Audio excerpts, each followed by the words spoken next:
নমস্কার বন্ধুরা, tasty dishes by Ruma চ্যানেলে আপনাদের সকলকে স্বাগত জানাই। আজকে আমার রেসিপি তন্দুর রুটি। হেলথের কথা মাথায় রেখে আমি কিন্তু আজকে তন্দুরটা ময়দার পরিবর্তে আটা দিয়ে বানিয়েছি এবং এই তন্দুর তৈরি করতে কিন্তু ইস্টের প্রয়োগ করিনি আমি।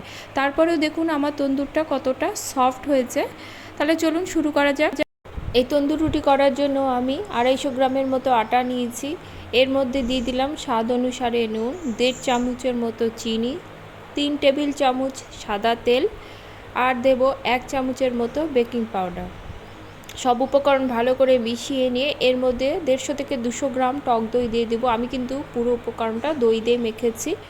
আটাটা মাখার সময় ডোটা যদি শক্ত হয় সেক্ষেত্রে আপনারা কিন্তু উষ্ণ গরম দুধও ব্যবহার করতে পারেন। আটাটা আমার সুন্দরভাবে মাখা হয়ে গেছে। এবার আমি সাদা তেল মাখিয়ে আমি 6 থেকে 7 ঘন্টা রেখে দেবো। আমার হাতে সময় ছিল তাই আমি রেখেছি। আপনারা 4 থেকে 5 ঘন্টা রাখলেও কিন্তু সুন্দরভাবে তন্দুর রুটিটা করা যায়। 6 থেকে 7 ঘন্টা পরে দেখুন আটাটা কতটা ফুলে উঠেছে। এবার আমি লেচি কেটে নেব, একটু বড় আকারের লেচিগুলো হবে।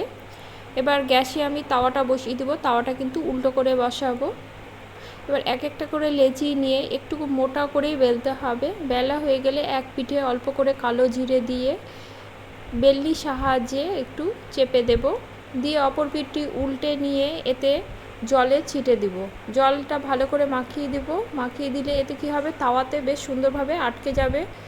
তাওয়াটা আমার গরম হয়ে গেছে। এবার আমি তন্দুরটা দিয়ে মিনিট 5 মতো অপেক্ষা করব। গ্যাসের ফ্লেমটা কিন্তু মিডিয়াম থেকে লোতেই রাখবে। এক পিঠ যখন সুন্দরভাবে ফুলে উঠবে, দেখুন আমার তন্দুরটা কি সুন্দরভাবে ফুলে উঠেছে, তখন আমি অপর পিঠটা আগুনে দেব। তাওয়াটা এভাবে উল্টো করে দিলে এই আগুনে দিতে কিন্তু বেশ সুবিধে হয়। এভাবে ঘুরিয়ে ঘুরিয়ে কিন্তু তন্দুরটা ভাজতে হবে। আমার তন্দুরটা ভাজা হয়ে গেছে। এবার আমি এর মধ্যে কিছুটা বাটার দেবো। বাটারের ফ্লেভারটা কিন্তু তন্দুরের সঙ্গে খুব ভালো যায়।